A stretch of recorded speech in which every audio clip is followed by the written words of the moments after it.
Ito po ang pag-uusapan natin for today. Yung totoong naganap sa Senado. Naku, napakaganda po ng balita ngayon ha. Hihimayin po natin at sasabihin ko sa inyo kung ano ang totoong nangyari diyan. Huwag tayong padalos-dalos. Ha? Alam naman natin, ha? Marami diyan, kampon ni Tambaluslos. Standby, panuorin. Hopefully, mapanood nyo to. This is very, very important. Galing po mismo sa loob. Ito, nagbubwit. Ha? Yung sinasabi ko sa inyo, tumatama. Pero ito, ang binulong kung ano nangyari dyan. Okay?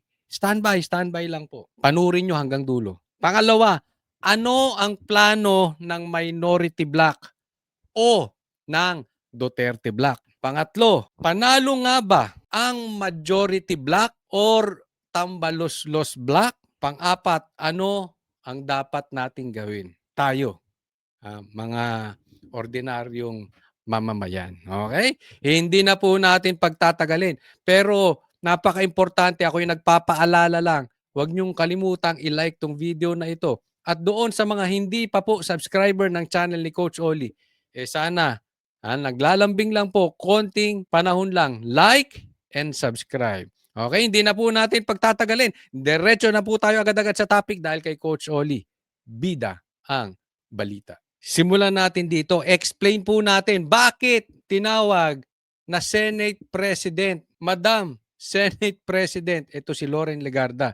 Ano talagang nangyari dyan? At bakit walang minority bloc? Pag-usapan natin nahadlangan daw yung plano ng minority na kudita. Okay. Iba po. Iba story. Nako, sabi ko sa inyo, ibang nangyari.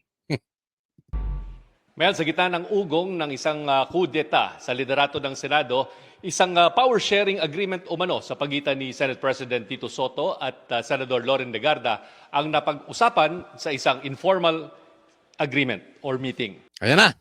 Ayan na si Madam Chair. Madam Lebiste. Senator Legarda, pasok. Thank you very much, Madam President. Madam President, nice to see Okay, naulit-ulit pa. Madam President, tatawa-tawa siya. Observe nyo si Tito sa likod. you on the yes, session resume. Nagpaalala pa. Session is resume. So pinapaalala nila. Legit yung sinasabi mo, Subiri. Kasi hindi suspended. Kasi pagka session suspended, hindi yun official. So ito, resume. So official yan. Pinaalala pa ni Tito Soto, paalala mo na resume na yung session bago mo tawagin ng Madam Senate President. Already, right, Madam President? Yes, session is resumed. Ito ang nakakagulat na eksena sa dulo ng sesyon ng Senado kaninang hapon. Observe nyo sila, tatawa-tawa ha. Tatawa-tawa. Nang mag-resume kasi ng sesyon mula Bumibidyo pa si Pinky Lacson, bumibidyo. Bumibidyo. Sorry po. Bumibidyo si Senator Ping, pambira. Ba't pa nasasabi ko BJ pag ito? Sige, tuloy. sa mahabang suspensyon, si Senadora Loren Legarda na ang nakaupo sa upuan ng Senate President. Si Senador Mig Zubiri, paulit-ulit siyang tinatawag Madam President bago siya nagmosyon para sa adjournment. Ito mo, paulit-ulit na tinatawag na Madam President. Si Senadora Loren Legarda na ang Ulit-ulit, nakaupo sa upuan ng Senate President. Si Senador Mig Zubiri, paulit-ulit Paulit-ulit na tinatawag na Madam President. Si Tito Soto, okay lang. Okay lang, di ba? Nakangiti pa. siyang tinatawag Madam President bago siya nagmosyon para sa adjournment habang nakangiti ang mga miyembro ng mayorya Nakangiti pa, Ay, natawa-tawa. na nasa session hall. Kasama na si Senate President Tito Soto. Madam President, I move that we adjourn session until 3 o'clock in the afternoon, Monday, February 9, 2026. I so move, Mr. President. Madam President. Any objections? I don't see the minority here, only the majority. Walang minority. Sagutin natin yan lahat-lahat. Observe lang natin ang nangyayari. This is also in cooperation with the minority. With the minority, They know that yes. we're going to adjourn early. Ayan, natawa-tawa. No Sige, tawa objections lang kayo. heard. Session is adjourned until Monday, 3 o'clock. February 9, 9. 2026. Boom! Yun. Okay, So, Coach Oli, may mga nagtatanong, meron na tayong mga natatanggap na tanong at meron tayong nakakausap na tinatanong, anong nangyari? Hindi ba alam ng minority itong ganito? Bakit sila nag-attempt? Nag-attempt sila pero failure? Teka muna, huwag tayong padalos-dalos Una, huwag nating kakalimutan. This is very important. Bakit ba natin papalitan ng Senate President? Yaan ang tanong. Hindi dahil galit tayo kay Tito Soto. Dahil binaboy nila yung investigasyon dyan sa Blue Ribbon. Di ba tayo naman, ayaw naman natin dati si Cheese. Pero dahil napakita ni Cheese na siya ay sumang-ayon sa konstitusyon at hindi ito laban ng politika, okay sa atin di ba? Hindi dahil sa gusto lang natin palitan ang Senate President. Yun ang tanong, bakit natin gustong palitan? Binababoy nyo ang investigasyon. Kaya nga dapat, kung ako tatanungin, hindi dapat si Loren Legarda. Dapat galing sa minority ang papalit. Kasi kung ganyan din, magpapalitan lang kayo ng magpapalitan. Ako ng teteng yan. E di protektado pa rin si Tambi. Diba? Kung ang minority tinatawag na Duterte Black, itong majority, tambaluslos black yan. Wala tayong mahihita dyan. Nakukuha po nyo? Pinagluloko tayo nitong mga animal na ito. May ganyan-ganyan pa. Hindi ko, ito is aking opinion lang. Hindi ko alam kung hiningi nitong si Loren Legarda ang maging Senate President at hindi siya napagbigyan ng minority, kaya na ganyan-ganyan siya, or ito ay parang tanim witness, o parang yung tanim impeachment ni Bongbong Marcos.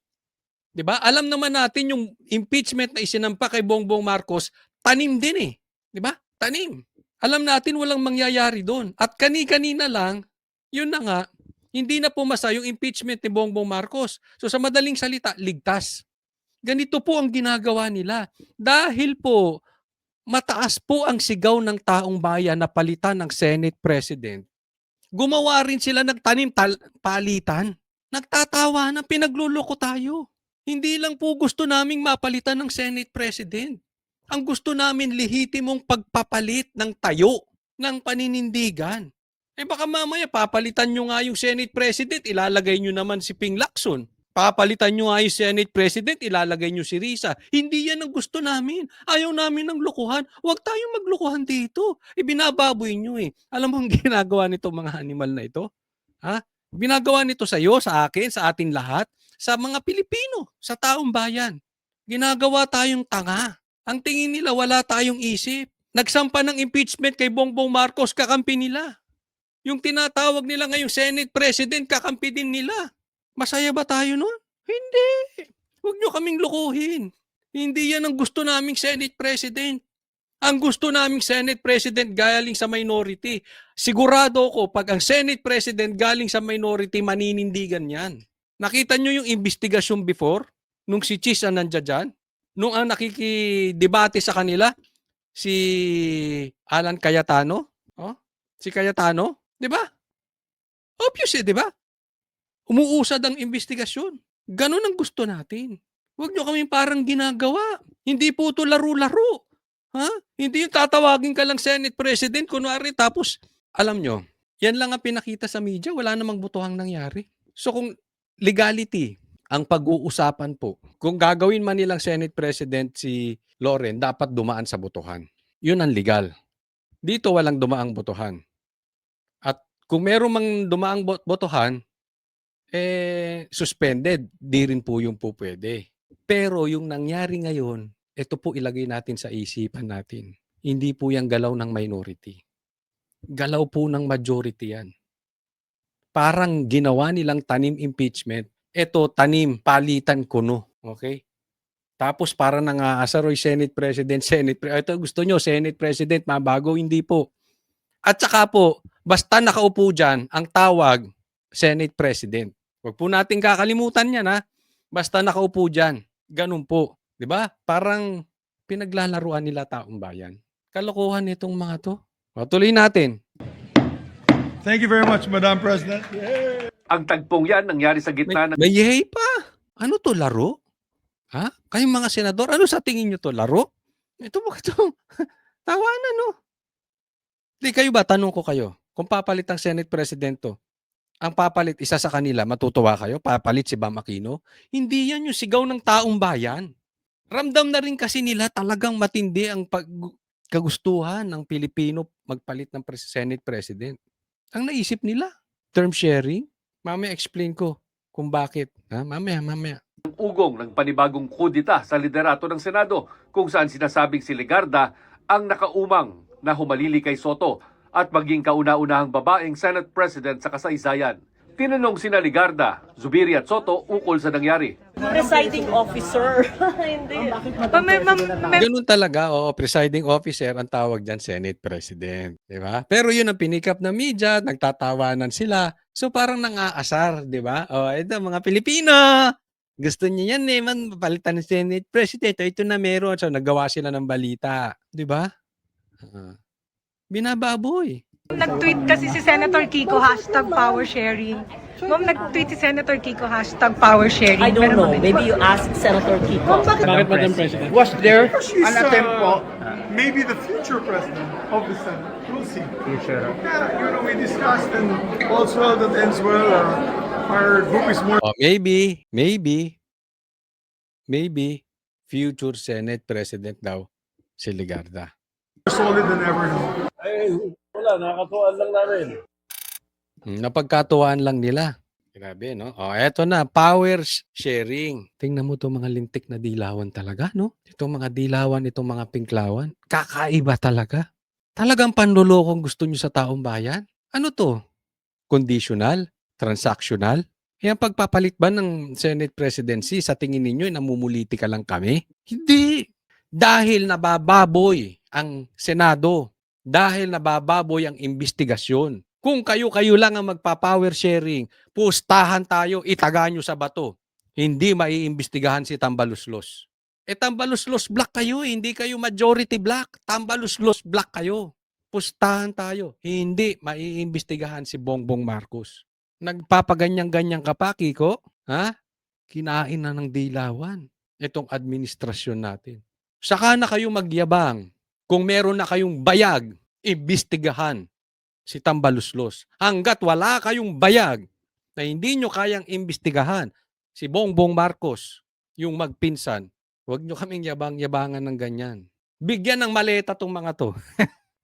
Hindi, nagtatanong, kayo nakatanggap kayong maleta? Hindi, nagtatanong lang naman. Ano ang sa tingin ninyo? Nakatanggap ng maleta tong mga to?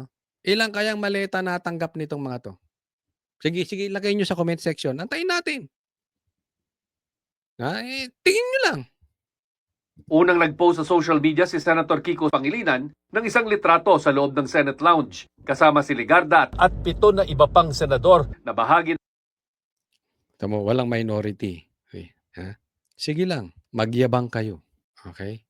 Ako, naniniwala ako. Posibleng sa Lunes, baka sabihin ninyo, tsamba. Ito in my opinion, hindi po totoong nag-attempt ang minority bloc ng kudeta tapos nag-fail. I don't think gano'n nangyari. Ang nangyari, nagtanim kudeta tong mga to. Tapos, nag-usap na lang sila, o sige, term sharing na lang tayo. Diba? Para sa gano'n, everybody happy. Anyway, iisa lang naman pinoprotektahan natin. Pare-parehas tayong Tambaluslos block. Diba? So, walang attempt. Sa tingin ko lang, hindi naman mag-a-attempt ang minority block o ang Duterte block kung wala talaga silang numero. So, kung merong attempt talaga, sige lang. Tawa kayo, Kiko, Risa, Ping, Tito Soto. Posible ito sa Lunes. Ilan na ba kayo? 1, 2, 3, 4, 5, 6, 7, 8, 9. Ano ang numero ng minority block ngayon? 9. Baka mamaya, sa Lunes, 9 na lang kayo at yung wala dyan, sila na ngayon ng 15. Kahit hindi pa nakaboto si Bato, 14 pa rin sila, lamang pa rin. Huwag masyadong mapagmataas. Alam niyo po, yung masyadong mapagmataas, binababa ng Diyos. Lalong-lalo na yung pinaglalaban ninyo, nahatiran ng maleta. Sana hindi kayo nahatiran ng maleta. Kaya mga nawalan na kayo ng paninindigan. ng mayorya, sina Soto, Senador Bam Aquino, Panfilo Lacson, Risa Ontiveros, Win Gatchalian, JV Ejercito at Zubiri. Ang sabi ni Ejercito, isa sa mga napag-usapan umano sa pulong ang isang term sharing agreement sa pagitan ni Soto at Ligarda. So, ano ibig sabihin ng term sharing? Between who? Ano lang, lunch talk. Para daw all's well that ends well. All's well. That ends well. Ako para sa akin hindi ako pabor talaga sa term sharing. But with the exemption. Kung ang pinaninindigan ay tama, okay lang yung term sharing. Sabi nga, sharing is caring, 'di ba? Kung nasa tama ka. Pero kung nasa mali kayo, nakasalalay kayo sa maleta or nakasalalay kayo kung saan-saan, walang kwenta 'yun. Naiintindihan po natin.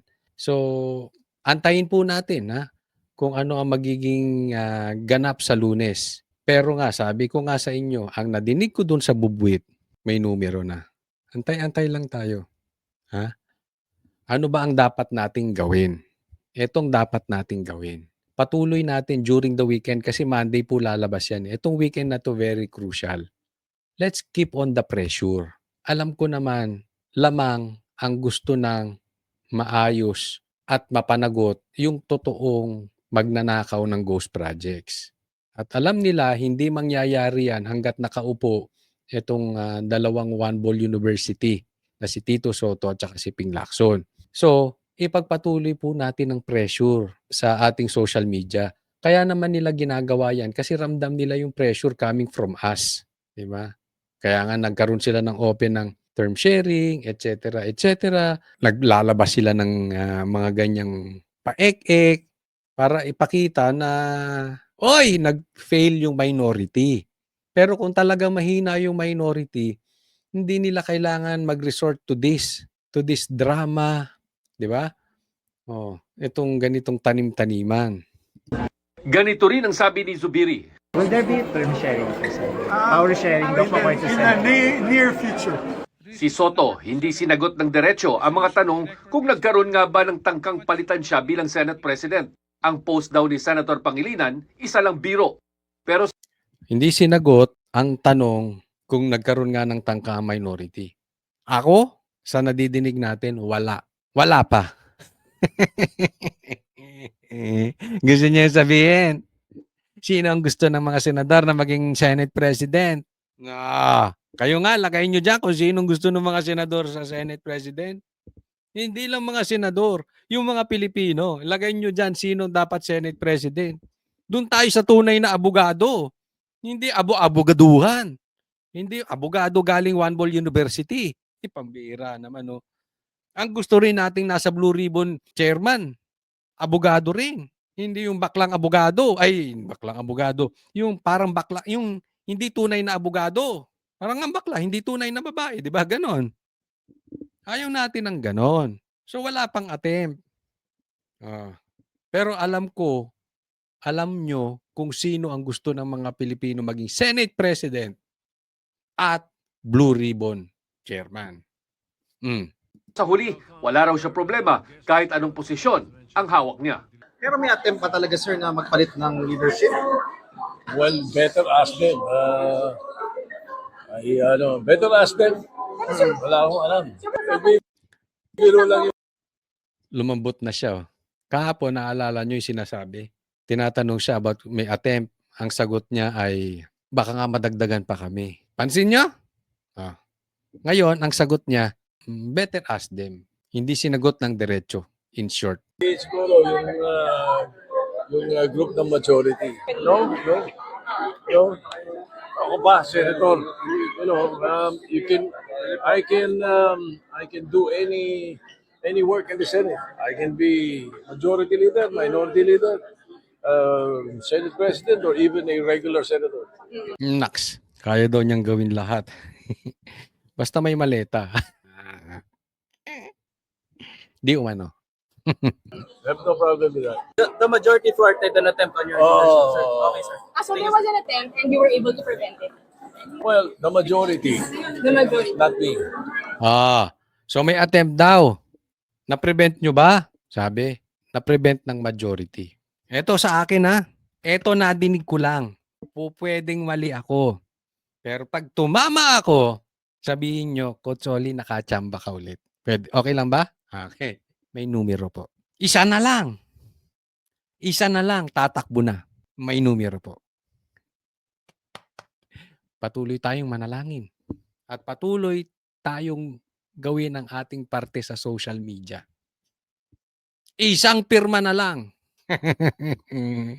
Mel, sa ngayon ay nananatiling Senate President si Senador Tito Soto pero sa isang text message ay sinabi mismo ng Senate President na balak nilang paupuin si Senadora Loren Legarda bago matapos ang 20th Congress. Nako, talaga matindi, no? Nako. Etong picture na to, tingnan po natin mabuti, ha? Ito yung sinabi, Senator Kiko Pangilinan snap a selfie with members of the Senate majority amid rumors of leadership change, claiming that Senator Loren Legarda would replace Senate President Vicente Tito Soto III. Grabe ang dilawan, ano?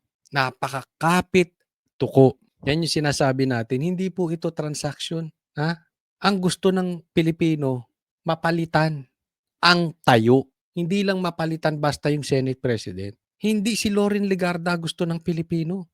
Ang gusto ng Pilipino galing sa minority. Huwag kayong kapit tuko. Trapong-trapo yung dating nyo sa ganyan eh. Itong dilawan, sa totoo lang, napakakapit tuko, napakatrapo. Alam nyo yung inodoro na sila. Wala na silang influence. Kailangan nilang sumabit lang sa mga sitwasyong ganito para maging relevant. Alam naman natin eh. Ang daming nagsasabi itong si Kiko at si Bam hindi talaga nanalo. Wala nga to eh. Wala nga to sa survey. Pero wag na muna yun ang pag-usapan natin. Ang pag-usapan natin, itong pagpapalit ng liderato. Kasi napaka-importante niyan para mapanagot natin yung magnanakaw.